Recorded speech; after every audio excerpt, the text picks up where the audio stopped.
pastora Ana Deise.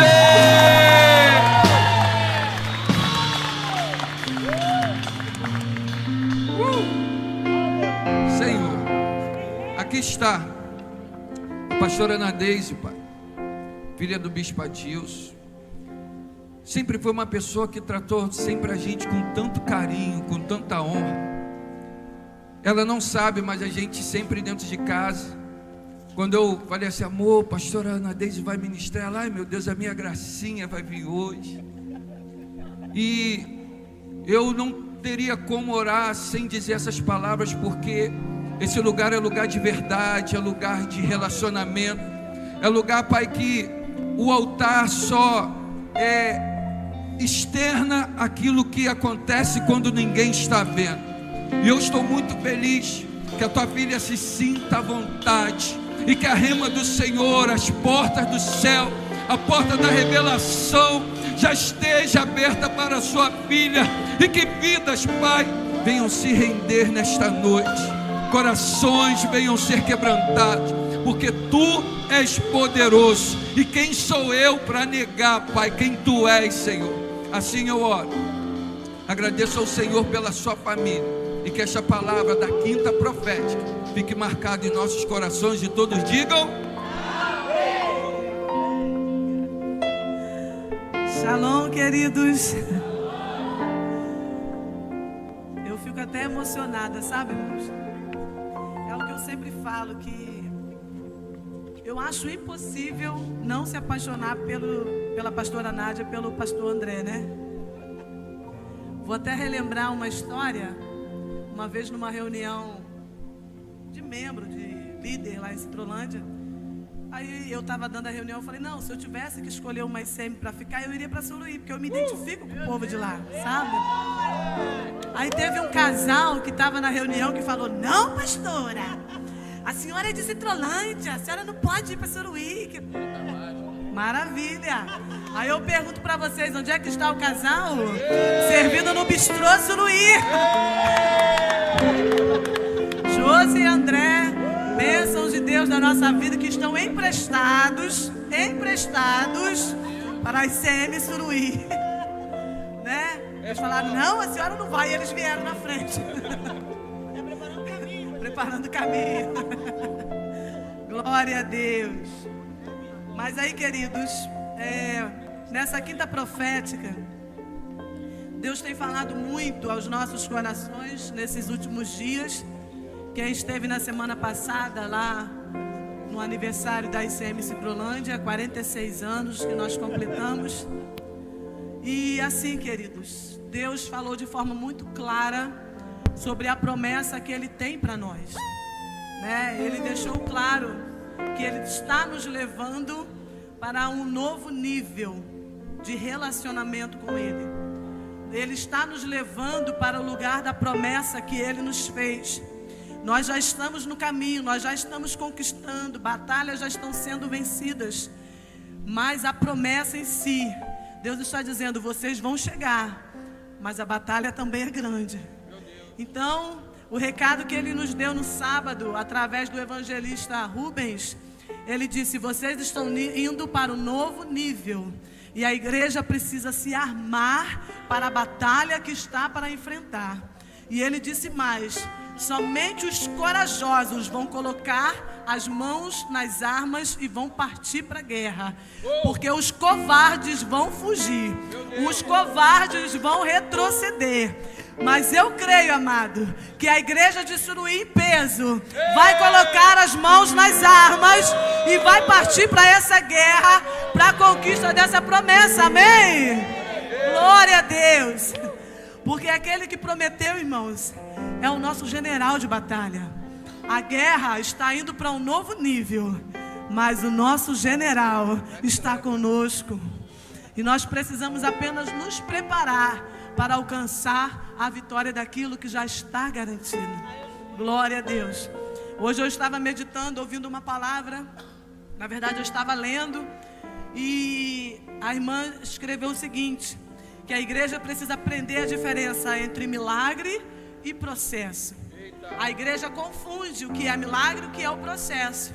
O que essa irmã dizia? Ela dizia: os milagres já estão liberados. Os milagres já foram liberados para as nossas vidas desde que Cristo foi para a cruz. Então a promessa já está liberada, o milagre já está liberado. Só que existe um processo. Estão entendendo, queridos? Não é que você não vai receber o seu milagre, mas talvez você ainda está vivendo o processo. Mas nunca duvide de que o milagre vai acontecer, porque ele já foi autorizado no céu. Então as pessoas desanimam diante do processo, achando que não vão alcançar o milagre. Mas Deus está dizendo: o milagre já foi liberado. O milagre já foi liberado. Apenas suporte o processo, porque a vitória é garantida. Glória a Deus, aleluia. Mas esse não é o tema da palavra, queridos. E eu gostaria de falar com vocês nessa noite sobre uma história muito conhecida, mas que eu nunca preguei, não me lembro de ter ministrado nunca essa palavra. De Atos capítulo 3. Essa semana eu comecei a ler de novo o livro de Atos, e eu fiquei nessa palavra de Atos 3. Porque se você quer aprender sobre igreja, irmãos, tem que voltar à igreja primitiva. A visão da igreja é a visão de Deus, não é a minha, não é a do pastor André, nem a do bispo Davi, nem do bispo Adilson. Qual é a visão que Deus tem para a sua igreja? Né? Quais são as estratégias que Deus já deu para a sua igreja? Então a gente lê o livro de Atos para descobrir como que os primeiros venceram. Porque se eles venceram, a gente também vai vencer. Não é assim? Então em Atos capítulo 3, a partir do versículo 1, vai falar da cura de um mendigo aleijado. Acredito que você já ouviu essa história, mas eu gostaria de ler novamente com você sobre essa passagem de Pedro e João. Diz assim: certo dia, Pedro e João estavam subindo ao templo na hora da oração, às 3 horas da tarde. Estava sendo levado para a porta do templo, chamada Formosa, um aleijado de nascença, que ali era colocado todos os dias para pedir esmolas aos que estavam no templo. Vendo que Pedro e João iam entrar no pátio do templo, pediu-lhes esmola. Pedro e João olharam bem para ele, e então Pedro disse: olhe para nós. O homem olhou para eles com atenção, esperando receber deles alguma coisa. Pedro disse: não tenho prata nem ouro, mas o que eu tenho, isto lhes dou. Em nome de Jesus Cristo, o Nazareno, ande.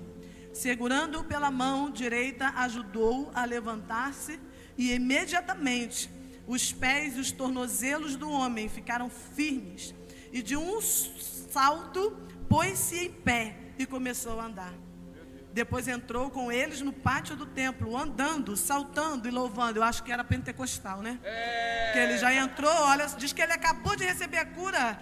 E ele entrou andando, não só andando, ele não estava satisfeito, ele foi saltando e louvando a Deus. Quando todo o povo viu aquilo, quando todo o povo o viu andando e louvando a Deus, reconheceu que era ele mesmo, o homem que costumava mendigar, sentado à porta do templo, chamada Formosa. Todos ficaram perplexos e muito admirados com o que lhe tinha acontecido. Amém? Você pode aplaudir ao Senhor por esse milagre? Glória a Deus, o Deus que faz milagres. Aleluia. Primeira coisa, amados, que eu quero destacar com você nessa palavra. Nós estamos no mês da liderança, certo? Estamos falando sobre liderança nos nossos PCs, nas nossas reuniões. E eu creio, irmãos, que quando a nuvem se move, nós nos movemos. A nuvem desse mês de abril é liderança, então você tem que seguir a nuvem, para que você consiga alcançar aquilo que Deus tem. E Deus está falando, ministrando aos nossos corações, nos ensinando mais uma vez sobre o que é liderar. Porque a gente fala nas nossas reuniões que a visão da ICM é cada líder um novo líder, amado. Cada líder é um novo. Foi só a cola, então vamos lá de novo. Cada líder é um novo líder. Cada líder é um novo líder. Nós não temos uma igreja de membros, nós temos uma igreja de líder. Essa semana passada eu coloquei no grupo dos pastores um vídeo de um pastor que falava que a ovelha atrapalha o crescimento da igreja. Sabia disso, pai? Bispo Adilson. Botei lá, ainda botei essa frase para ver se chamava a atenção dos pastores. Porque eu botei, ovelha atrapalha o crescimento da igreja. Né? Aí alguns pastores acredito que ficaram curiosos e foram ver. Por que a ovelha atrapalha o crescimento da igreja? Porque a ovelha é para ser cuidada. E tem crente na igreja há 20 anos achando que é ovelha que está ali só para ser cuidada. Ovelha recebe comida na boca, ovelha tem alguém para tosar, né, a pele dela, o pelo dela. Ovelha está ali para receber carinho, atenção. Ovelha está ali para isso. E tem gente que está na igreja 5 anos, 10 anos, 20 anos se comportando como ovelha. Não, amado, você não é mais ovelha. Você agora é o pastor que vai buscar as ovelhas para ser cuidadas. E o pastor falava sobre isso. Por que a igreja tem tanto crente mimimi, porque ele pensa que ele é ovelha a vida toda. Não, amado, você já passou. Agora você é o pastor que vai buscar aquela ovelha, botar no ombro e trazer para ser tratada e ser cuidada. Se cada membro da igreja tiver essa ideia de que eu sou um líder, aonde é que nós vamos chegar? Meu Deus. Não é verdade? Catedral Suruí. Eita glória! Catedral Suruí. Então a primeira coisa que eu quero destacar nessa história de Pedro e João no templo é o relacionamento de Pedro e João, os discípulos de Jesus. A gente vê que Pedro e João, eles eram parceiros, amigos de ministério. Pedro e João, se você for ler várias histórias no Novo Testamento, eles estavam juntos na ressurreição de Jesus, na ressurreição da filha de Jairo, na transfiguração, no Getsêmani, na Santa Ceia, na preparação para a Páscoa, na prisão, na crucificação e na ressurreição de Jesus. Estavam eles lá, Pedro e João. Pedro e João.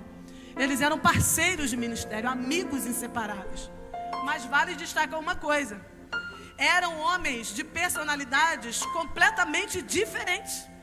Se você for ver a história de Pedro e a história de João, você vai ver que Pedro era impulsivo. Pedro era uma pessoa prática demais. Ele tinha uma solução para tudo imediato. Ele era imediato. Esse era Pedro. Pedro falava sem pensar. Ele não pensava no que ia falar. Quando ele se dava conta, ele já tinha falado. Esse era o Pedro. E Pedro era explosivo e impaciente.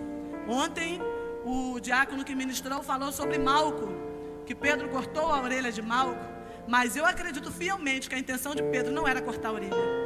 Pedro não olhou para aquela orelha e mirou aquela orelha. Pedro olhou para aquele pescoço e mirou aquele pescoço. É porque ele errou o pescoço, aí foi na orelha. Mas conhecendo Pedro, impulsivo como era, ele queria o pescoço de Malco. Malco deu sorte naquele dia, né? Então você vê que esse era Pedro. De outra parte, a gente tem o João, um amigo de Pedro. João era um cara que foi descrito como o discípulo do amor. Ele era calmo, era sereno, era sensível, ele era reflexivo. A gente vê que João, quando ele é preso na ilha de Patmos, ele vai ter visões. Ele é um cara tipo relax, sabe?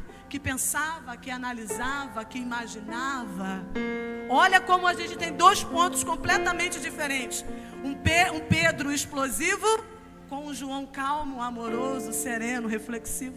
Um Pedro que fala sem parar, fala sem pensar, com um João que era pensativo.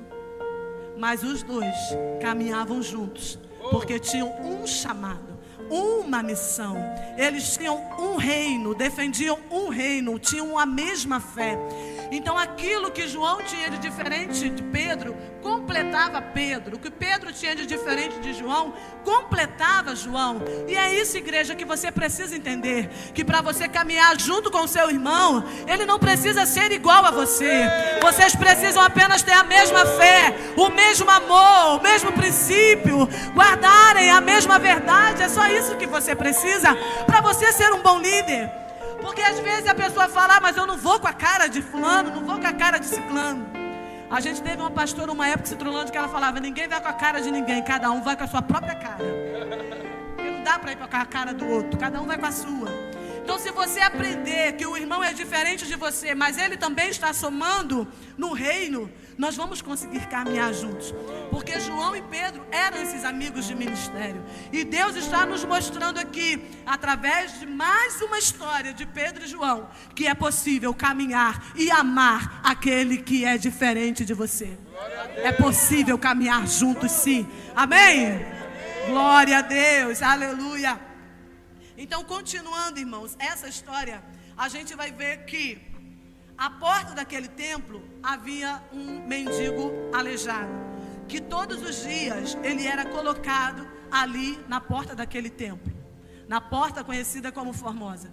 Todos os dias, alguém pegava aquele cidadão, colocava à porta do templo para pedir esmolas.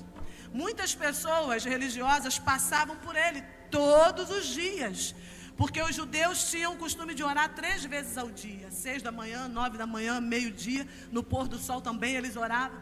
Então era costume a entrada de pessoas ali naquele templo. Não era que raramente entrava alguém, não.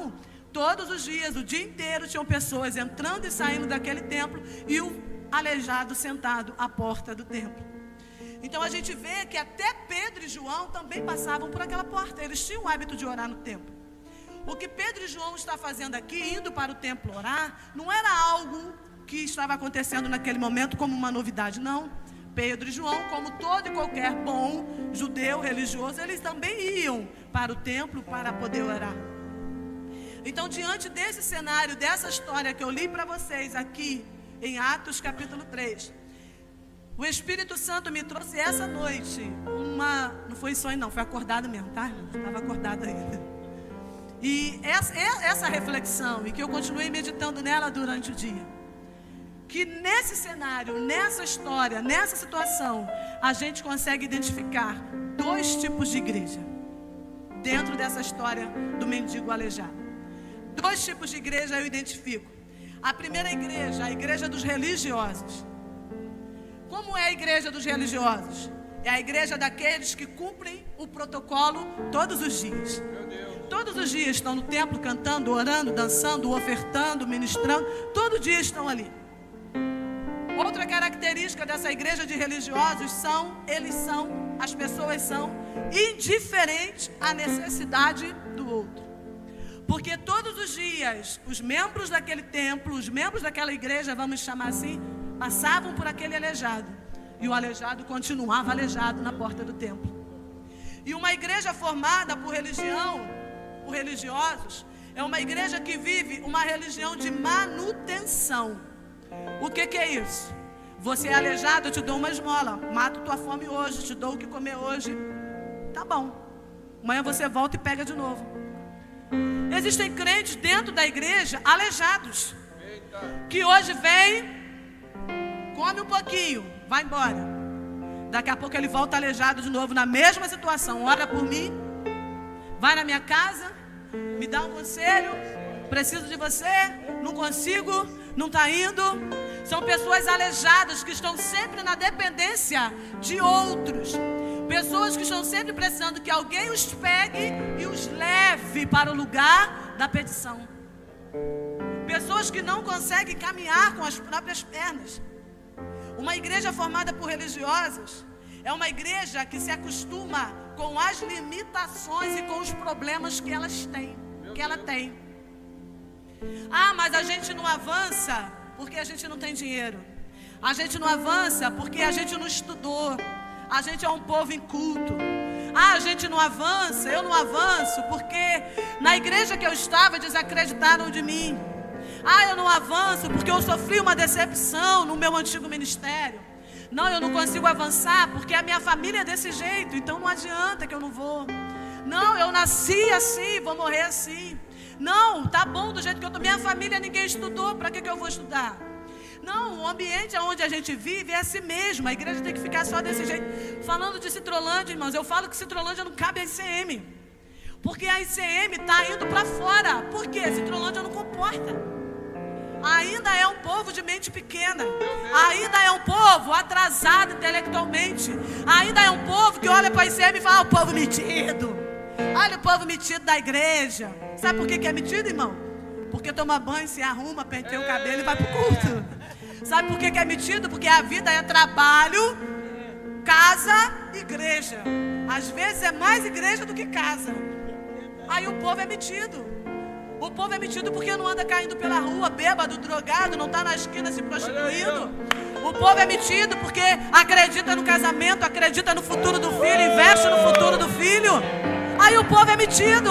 Não, querido, você foi chamado para ser grande, pensar grande, sonhar grande, porque o seu Deus é grande.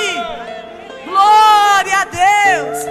Então não se acostume aos problemas, não se acostume às necessidades, não. porque Deus tem muito mais para você. Glória a Deus. Uma igreja formada por religiosos, uma igreja religiosa, é uma igreja com pessoas que não são capazes de caminhar com as próprias pernas e vivem sempre na dependência de outros. Estão cheios de pessoas aleijadas, buscando paliativos para os seus problemas. Apenas uma esmola. Sabe o que é paliativo, irmãos? Paliativo é você ter uma dor de cabeça constante e todo dia você toma um analgésico. E a dor de cabeça continua. Aí melhora ali por aquele dia, amanhã a dor volta. Isso é um paliativo. Você não está solucionando o problema, você está dando um paliativo. Paliativo é você fingir que o problema não existe de verdade. Você dá um paliativo e finge que você não tem um problema na vista, entendeu? Finge que você não tem uma coisa mais séria. Você finge, a igreja te dá um paliativo e tá bom, vamos fingir que está tudo bem. Isso é uma igreja formada por religiosos. Então, quando eu olho para essa história desse aleijado na porta do templo, eu vejo isso. Esse aleijado limitado, conformado. E ao mesmo tempo eu vejo também os irmãos da igreja passando por ele, conformado com aquela situação. Pessoas que estão vindo para a igreja buscar esmolas, quando tem um Deus Pai, que é o Deus Todo-Poderoso, que é o Deus dono do ouro e da prata, que é um Deus que pode todas as coisas, e ele se conforma com uma esmola. O que é esmola? Eu venho, eu canto, eu me alegro, volto para casa, minha esposa está na depressão. Eu venho para cá, eu canto, alegro, eu ouço a palavra, eu recebo a palavra. Quando eu chego em casa, meu filho não quer saber de Jesus. Eu venho para cá, eu ouço a palavra. Quando eu chego no meu trabalho, eu sou atribulado. Isso é você ser um aleijado, ficar conformado. Mas Deus nesta noite está dizendo que Ele não nos chamou para sermos essa igreja conformada, aleijada, sabe, satisfeita. Não, amados, não. Deus nos chamou para sermos uma igreja cheia do Espírito Santo. Quando aquele aleijado olha para Pedro e João, o que ele fala? Ele olha para eles e vê uma expectativa de esmola. Sabe quando a igreja dá esmola? Quando a igreja fala assim, ó, Deus vai te dar um carro novo, Deus vai te dar uma casa nova. Deus pode te dar uma casa nova? Pode. Mas mais do que uma casa nova, Ele quer te dar paz e alegria dentro dessa casa. Aí você se conforma com a esmola. Você vem buscar esmola, paliativo, não. Deus diz que nós somos a igreja cheia do Espírito Santo. E é essa igreja que Ele vem buscar. E você vai descobrir hoje como ser essa igreja cheia do Espírito Santo. A gente vê aqui a igreja cheia do Espírito Santo representada por Pedro e João. Pedro e João representam essa igreja. Pedro e João frequentavam aquele templo. E eles também eram indiferentes à situação daquele aleijado. Eles também viam o que acontecia. Mas teve um dia que Pedro e João passaram por aquela porta. E quando viram aquele aleijado, fitaram, né? Olharam para aquele aleijado. E algo queimou dentro deles. Sabe por que eles estavam vendo aquele aleijado de forma diferente? Porque se você for ver em Atos 2, eles tinham acabado de ser cheios do Espírito Santo. Então eu aprendo através de Pedro e de João, de que quando a pessoa é cheia do Espírito Santo, ela começa a ficar sensível à necessidade do outro. Porque aquilo que era indiferente para Pedro e João todos os dias, a partir do dia que eles são cheios do Espírito Santo, e no outro dia eles vão para o templo, eles olham aquele aleijado e aquela situação incomoda eles. Então a gente vê que cristãos cheios do Espírito Santo veem a necessidade do outro. Vem a necessidade do bairro onde a igreja está constituída. Vem a necessidade da sua cidade. Consegue enxergar a necessidade espiritual do seu país, porque a igreja está cheia do Espírito Santo. Uma igreja cheia do Espírito Santo é uma igreja que entende que ainda que ela seja desprovida de recursos financeiros, ela continua sendo agente de milagre nessa terra. Porque Deus não precisa de recursos financeiros. Quando aquele mendigo estende a mão e pede uma esmola, Pedro fala assim, olha só meu filho, olha para nós. Aí eu imagino Pedro com aquela roupa de pescador, né? João com aquela roupa simples. Pedro diz, olha para nós. Me diz, o que eu tenho? Porque ele esperava receber uma esmola. Então eu entendo que mesmo que desprovidos de recursos financeiros, ainda podemos ser agentes de milagres.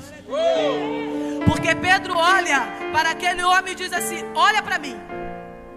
No versículo 3, versículo 4, já no finalzinho, Pedro diz: olha para nós. O homem olhou para eles com atenção, esperando receber alguma coisa.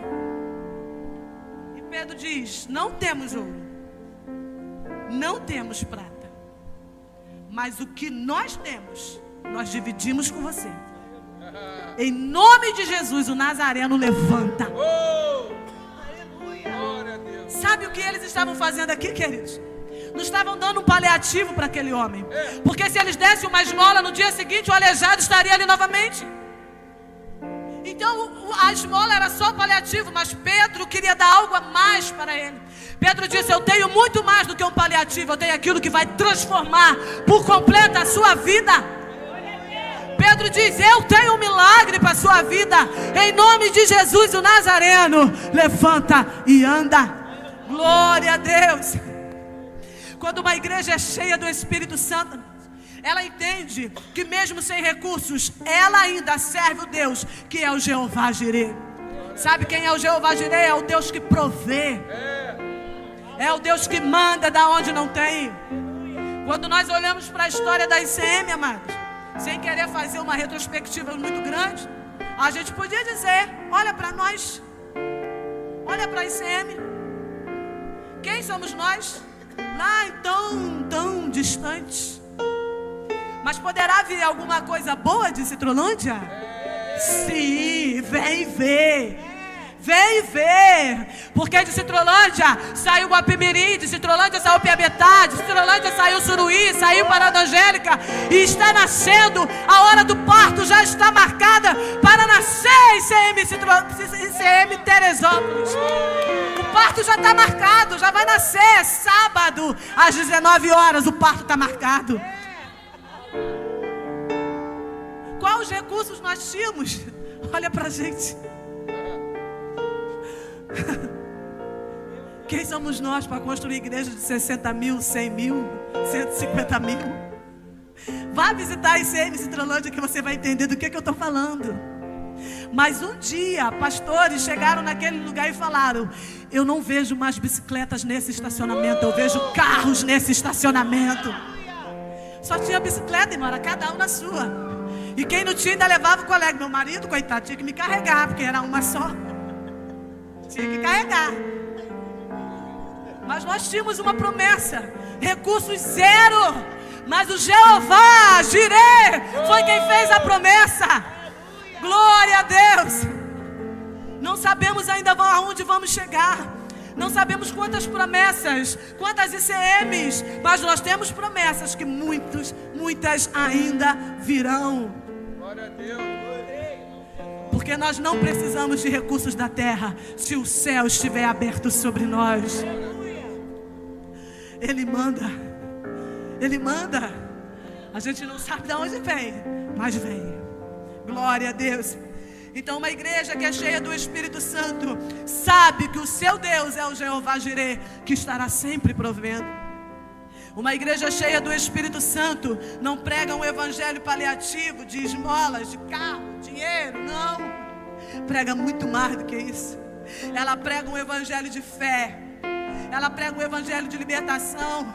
Ela prega um evangelho de salvação e de transformação. Essa é a nossa mensagem. Essa é a nossa mensagem. Não estamos aqui para te dar um paliativo. Não somos entretenimento. Nós não estamos aqui para fazer você passar tempo, distrair. Nós não somos psicanalistas, nem terapeutas ocupacionais. Não fazemos shows neste altar. Mas nós estamos aqui para proclamar o reino de Jesus Cristo. O reino de Jesus Cristo. Glória a Deus. Então é sobre isso que eu quero falar com você, igreja de Deus. que essa é a nossa mensagem de fé, libertação, cura, salvação, transformação. Esse é o Deus que nós servimos. Glória a Deus. Porque Ele diz que se nós o colocarmos em primeiro lugar, todas as outras coisas vêm. Todas as outras coisas. Ele não apenas vai me dar uma casa nova, vai me dar um casamento feliz, um filho abençoado, paz e alegria ao retornar para a minha casa. Oh, aleluia. Ele é o Deus que quer te dar cura, amado. Ele é o Deus que quer te dar salvação. A mensagem que pregamos é a mensagem de salvação, de perdão, de recomeço. Essa é a mensagem que nós pregamos. Uma mensagem daquele Deus que pega alguém que não é nada e coloca assentado entre os príncipes, aqueles rejeitados, desprezados pela sociedade, e transforma em pastores e missionários. Essa é a mensagem que nós pregamos, que vai muito além do nosso mundo físico, muito além do nosso mundo material. Paulo diz que se a nossa fé em Deus se limita apenas às coisas terrenas, nós somos os mais infelizes dos homens. Mas Deus quer restaurar aquilo que o dinheiro não pode comprar. Deus quer restaurar aquilo que medicação nenhuma pode te dar. Deus quer te dar paz e alegria. Esse é o Deus que nós servimos, o Deus que sara a alma do homem. O Deus que não apenas sara o corpo e a carne, mas é um Deus que pode penetrar hoje na sua alma e no seu espírito e fazer de você uma nova criatura em Cristo Jesus. Esse é o poder da palavra. Esse é o poder da palavra. Quando a Bíblia descreve a própria palavra como capaz de separar espírito e alma, Ele está dizendo: aonde ninguém é capaz de chegar e fazer a separação, Ele pode entrar e trazer a cura. Oh, aleluia! É desse Deus que nós falamos, é esse Deus que nós pregamos. Aleluia! Sabe, irmãos, um Deus que não há depressão que resiste à sua presença, que não há medo que fique parado diante dele, que não há doença que não saia diante do nome poderoso de Jesus. É essa mensagem de salvação que nós pregamos. Essa é a mensagem da igreja cheia do Espírito Santo. Glória a Deus. Uma igreja cheia do Espírito Santo é capaz de gerar líderes tão cheios a ponto de transbordar sobre o outro. E essa é a nossa visão.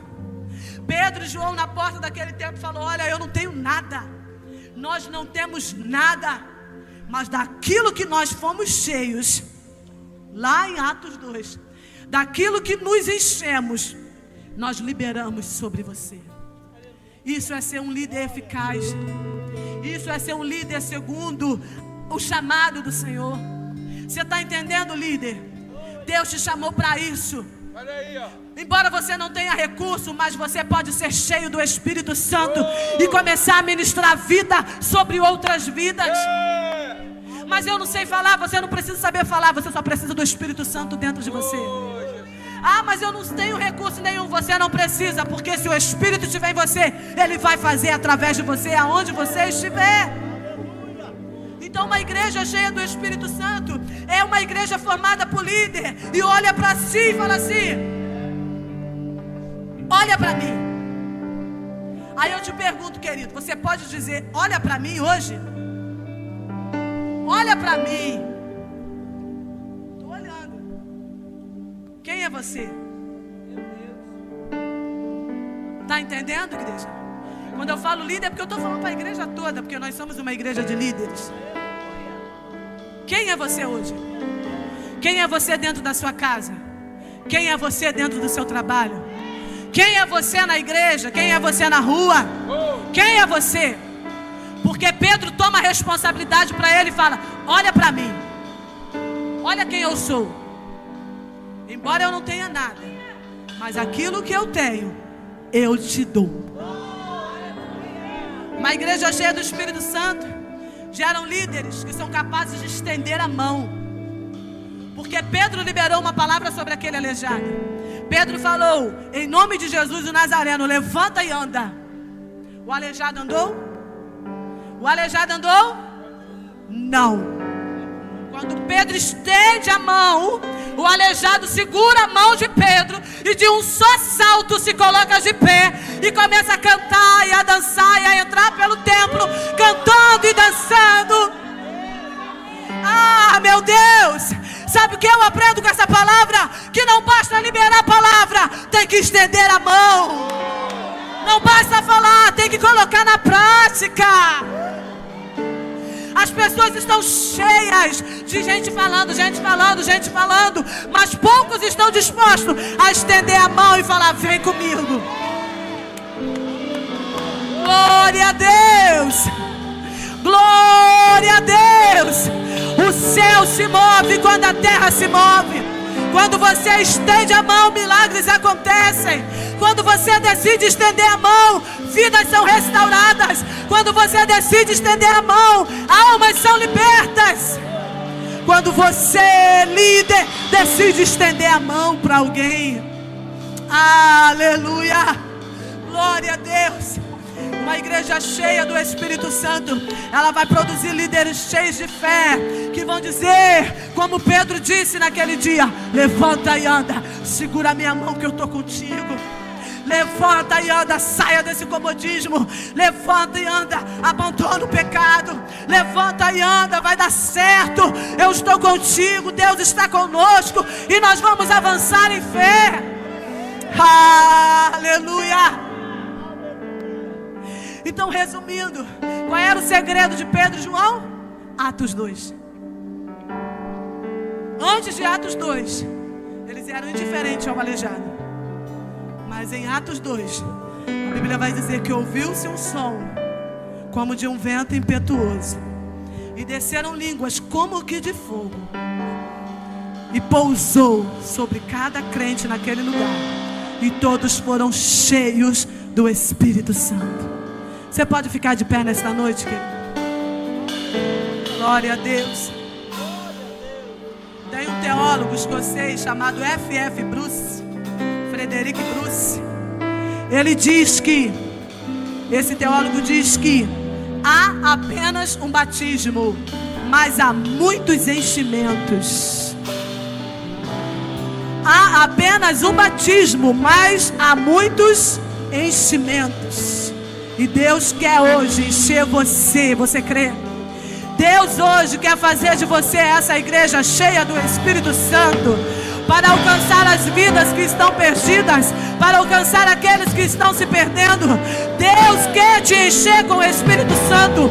Você já foi batizado com o Espírito Santo e com fogo, mas Deus nessa noite está dizendo: eu tenho mais, eu tenho mais, eu tenho mais para você.